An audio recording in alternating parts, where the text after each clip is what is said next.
Presentation, I would like to, we will go through collaborative learning, what physiological coupling is, about this physiological coupling indices, electrodermal activity. We will go through the flow chart for working with biofeedback, providing biofeedback. The experiment we conducted, how we processed the data, which were the collaborative learning measures we used, and the analysis and results of the study. So we know that collaborative learning promotes important cognitive activities, such as question asking, elaborating on understanding, argumentation, and conclusion making. However, it doesn't come without challenges. We know that it is infrequent, and through collaboration is infrequent, and that there are cognitive and socio-emotional challenges derivated from the interactions. Furthermore, one of the problems arising when working with collaboration is how do we operationalize it? And we are typically, traditionally, collaborative learning research has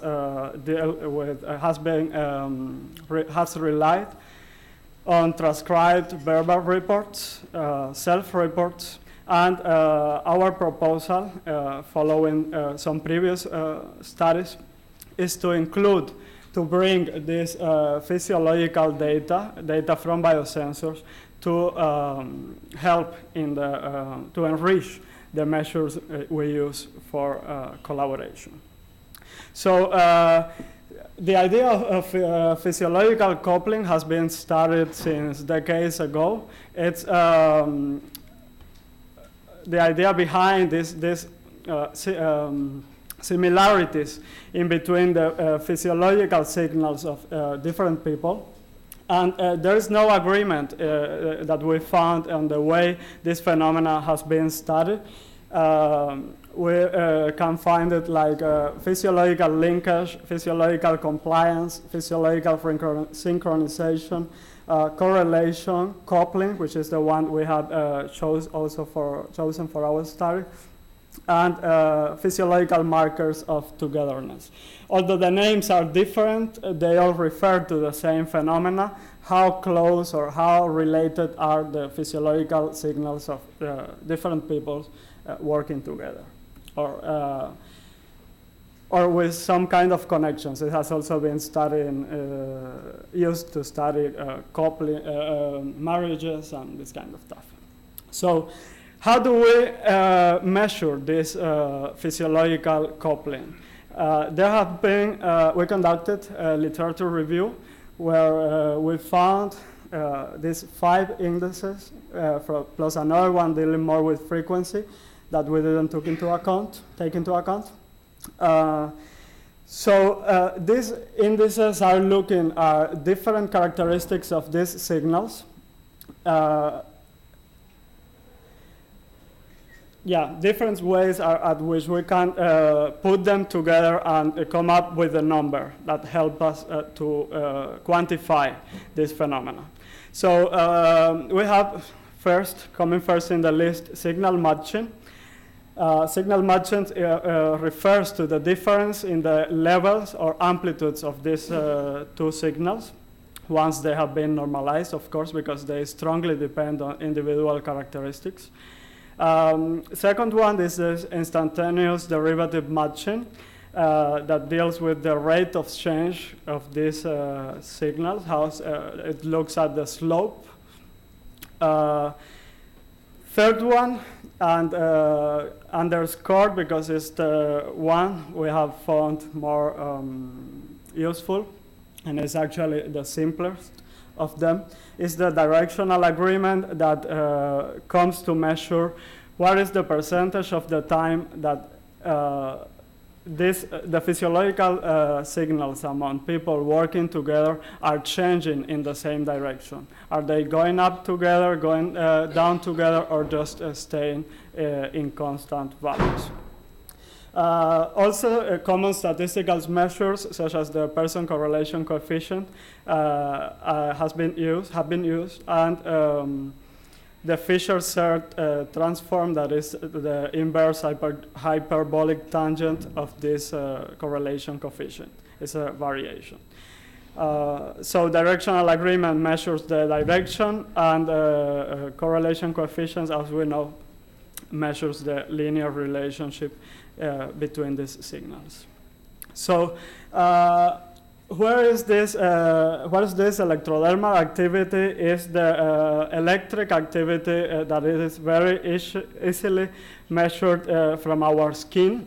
We know that our organism produces sweat as a thermoregulatory mechanism, but also because of psychological, as a response to psychological stimulus. So if we keep the temperature constant, we are able to measure this. I mean, we are always able to measure it, but we have to keep the temperature constant so that we know that the difference is coming only from psychological stimuli.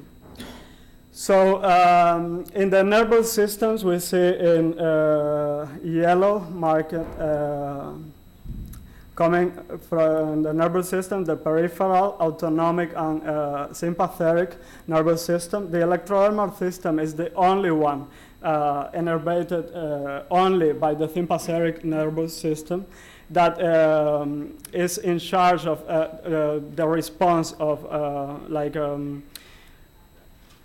taking our body to movement, in opposition to the parasympathetic system that deals with the quiet state. So this electrodermal activity, that is a very sensitive response. We don't need to see like drops of sweat flowing down our front to be able to measure it. It is very sensitive and measured through two electrodes that come typically as a wristband, but also patches or different ways. We use the wristbands. It has linked in previous studies to arousal, attention, cognitive load, how engaged the students are, and also valence, like how attractive or unpleasant a stimulus is. So when we are working with this kind of signals, it goes like this. Our body produces constantly physiological responses. Of course, we need to breathe. Our heart is constantly beating. Sorry. So when we use these sensors, these signals become these responses become signals. Several of them, from electrocardiograms, oculograms, myograms, encephalograms, etc. From these signals, we can extract two kinds of features, statistical features that are common to all of them, and signal-specific ones, depending on particular signals. The most tricky part is how do we interpret these features we have extracted. And this discipline is called psychophysiology. It's the interpretation of psychological states from physiological signals. So our idea is to try to understand what these signals can tell us about, and provide it to the students as biofeedback by using a dashboard in an experiment that is ongoing. So the experiment that we conducted last year to gather this kind of signals consisted of 48 participants, 27 of them females and 21 males, high school students, and they were grouped in triads, 16 of them. They were aged 16 to 19, mostly 16. There was only one with aged 19. The location of our study was the learning and observation laboratory of our university, of which we see a picture in here. And due to our limitations in the number of sensors and the capacity of the laboratory, we divided the experiment in 4 runs, lasting 2 hours and 15 minutes each. Additional data sources, we used the motivated strategies for learning questionnaires, pre and post test, to measure the students' knowledge. And after the task, they delivered a report. And for gathering the report containing their solution to the task that consisted on the design of a healthy athlete breakfast. And we gather physiological data using 6 Empatica S3 sensors. Those are multi-sensor wristbands oriented to conducted research. So when we gather this data, we have to do some work with it, preprocess it from the format we get it from the sensor, do some individual synchronization. The data is sensitive to errors, mostly because of the motion, although fortunately when students are in a learning task, they don't move so much. So we did this artifact detection using EDA Explorer. It's software developed by the MIT to classify the different samples of the signals into signal or noise. So for some of the indices, we have to normalize them and put together the data for different students, calculate the physiological coupling indices, and finally do study the correlation. Correlation with what? As learning measurements, we took we selected these 3 collaborative learning measures. First of all, we used the peer learning scale of the MSLQ questionnaire to value how willing are the students, how predisposed are them to collaborate. What was the grade of their collaborative learning product, and the dual learning gain that is calculated by the difference. The individual learning gain is calculated by the difference in between the tests, and the dual by the sum of them. So we conducted 15 regression analysis pairing the 5 physiological coupling indices we found, and with these 3 collaborative learning measures, to find out that for some of them the correlation was extremely low, but there were, for example, this instantaneous derivative matching revealed that the slope or the rate of change was most predictable of the collaborative will and the collaborative learning product. Being the highest result, the high correlation in between the dual learning gain and the directional agreement. This is the direction, I remind you, the direction in which their signals are changing together, are changing at the same time, like if they are going up, down, or staying constant. This was the strongest correlation we found, and it's good news because it's the simplest to calculate of them, which is also good for including it in a dashboard, as it simplifies the calculation. And we also saw that this, when we are using these indices, the correlation coefficient and its transformation that we included following some previous studies that use this to measure, but we can see that, or can appreciate that their values are very close to each other. So in further studies, we don't need to actually to use both of them, but for example, the correlation coefficient will be more than enough. And so these are the results of the study, and here I brought to you a picture that we consider is very illustrative of this phenomena. This is a screenshot from the program we use to analyze video data. And it has been synchronized with the three electrodermal activity signals of the students. Shadowed in blue, you can see that the level in the horizontal axis of this signals is time, and the vertical axis is electrodermal activity measured in microsiemens, but that is irrelevant, the number here. I just wanted to draw your attention that at this particular moment, when the signals of them are going up at the same time, and it's because by analyzing the video, so it's because of the technological challenge that appears at that moment.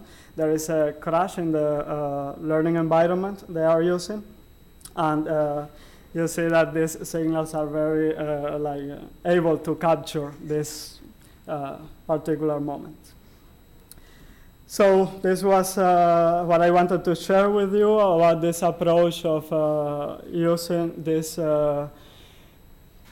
physiological coupling indices to study collaborative learning. They can also be used to study individual, like for self-regulated learning, and if we just provide it as feedback to the students.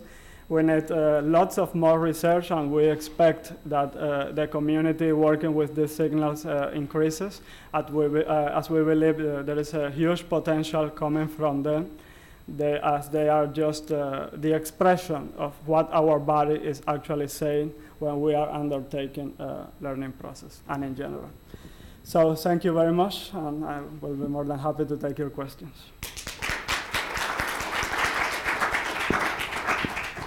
Great, we have about 10 minutes for questions. Who would like to ask the first question?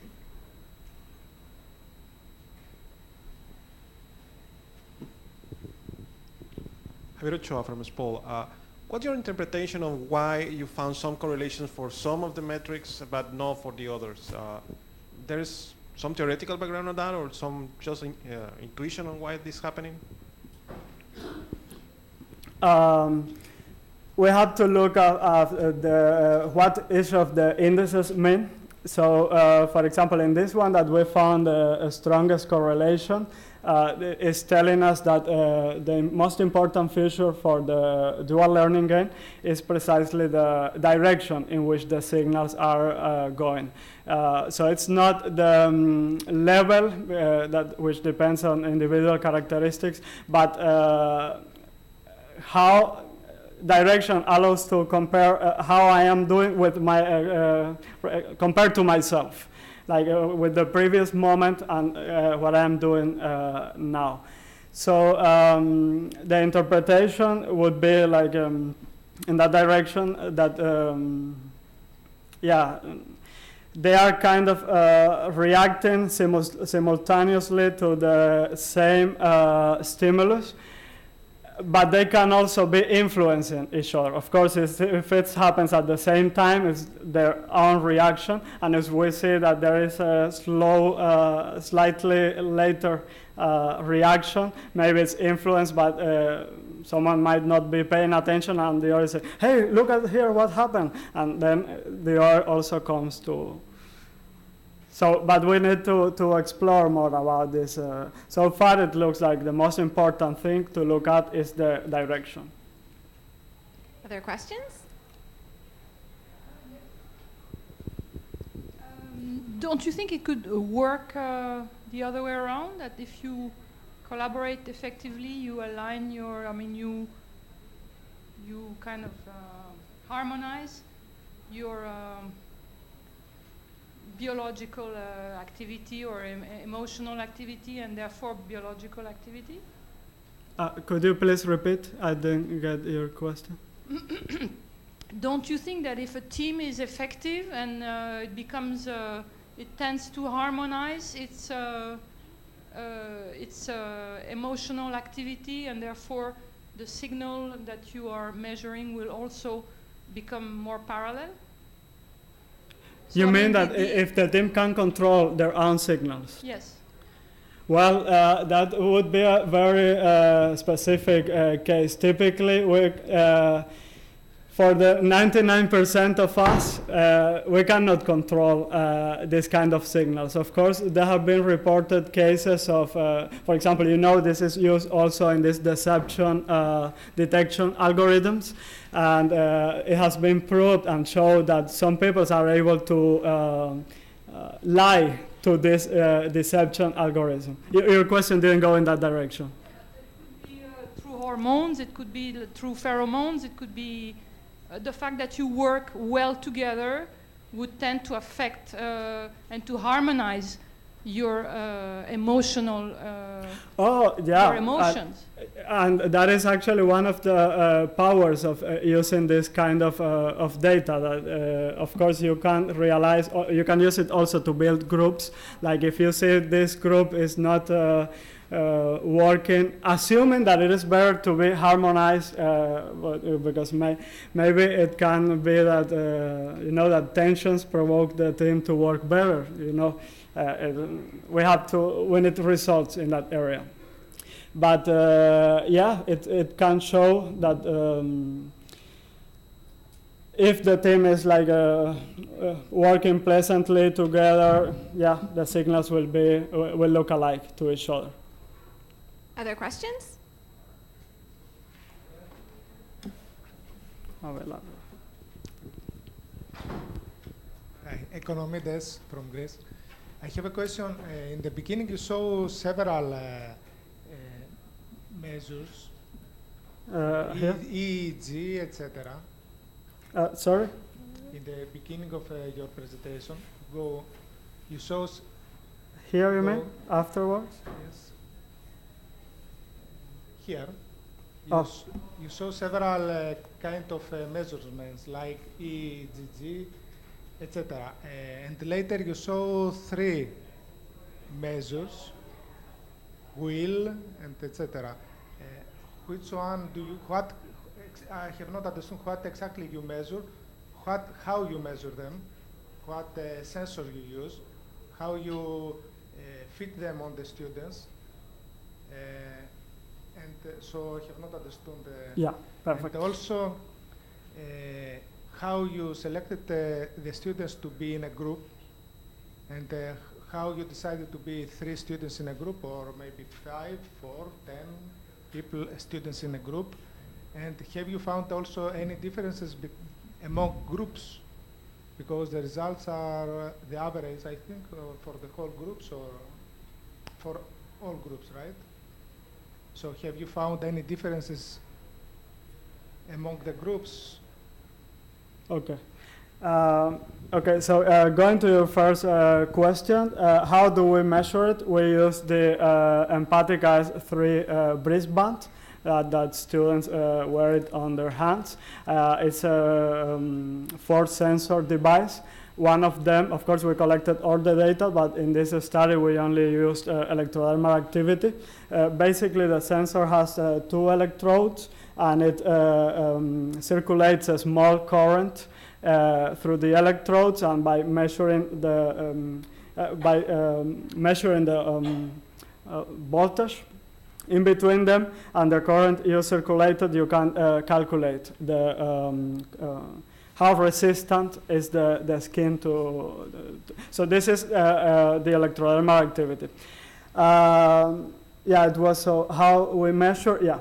So here, this is just an illustration of how the whole process goes, and the measurements we used for the correlations were these 2, 3. That this has nothing to do with the ones we show here. This is just dealing from the fact that we as humans are constantly producing physiological response, and then how the steps we need to take, that we convert them to signals, we extract the features, we make some interpretation, and we provide the feedback to the students. How do we provide the feedback to the students? We are using a dashboard that we are developing in the, as part of the OpenEDX learning environment. So we have like an extra tab in there. If you are more interested about the dashboard, I will show in a sneak peek in the poster session. Where you can play with it and see. It's under construction, but the students are using the current features it has. But we are working to incorporate these signals into them. And how the groups were selected. For the confectioning of the groups, we used the results of the MSLQ questionnaire. And we tried to balance the students according to their self-reported regulation. So yeah, we combined the students more prone to regulate with those showing low regulation levels. Oh, before we take our last question, I'd like to ask the next speaker to please come up and get set up. Would you like to ask one more question? And yeah, and the difference between the groups, we were not looking at the difference in the groups in this stage. We were looking at what this physiological data can tell us about the collaboration process. But yeah, we'll work on that, but we haven't compared the difference in the group. Okay, so